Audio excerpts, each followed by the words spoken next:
The shifting mall.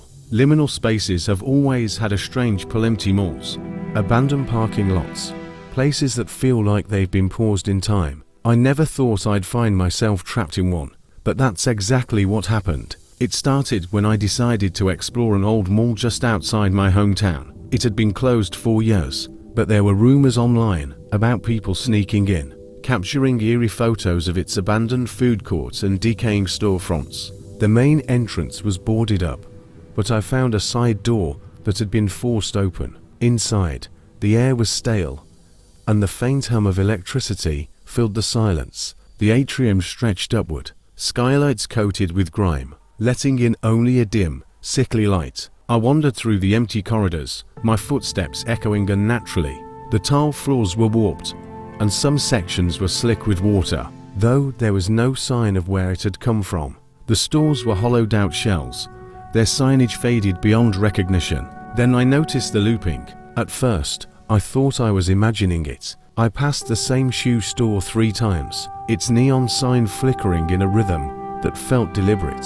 The air grew colder, and the faint sound of music drifted through the corridors, soft, distorted, like a long-forgotten shopping mall playlist warped by time. I tried to retrace my steps, but the mall had changed. Hallways that had been straight were now curved, and intersections branched into impossible angles. The lights began to flicker, plunging me into moments of total darkness. In those fleeting blackouts, I saw them figures standing in the distance, tall and featureless, their heads tilted as if they were watching me. I ran, my breath ragged, my heart pounding.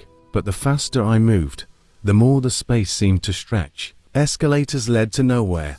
Staircases spiraled downward endlessly. The music grew louder, accompanied by whispers I couldn't understand. Finally, I stumbled into the food court. The tables were overturned, their surfaces scratched with deep, jagged lines. In the center was a fountain, dry and cracked, but the sound of rushing water echoed from it. I leaned against a pillar, trying to catch my breath, when I felt something watching me. I turned slowly, and there it was, a figure, impossibly tall, standing just beyond the edge of the flickering light. Its limbs were too long, its posture twisted, its movements jerky as it stepped closer. I bolted, not caring where I was going. Doors appeared and disappeared.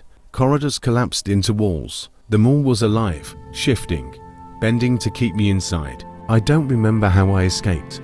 One moment I was running, and the next, I was outside, gasping for air. I've tried to find it again, but no one knows of an abandoned mall in that area. But I've started dreaming about it. In my sleep, I wander its halls, hearing the whispers, seeing the figures. I don't know if it's calling me back or if part of me never left.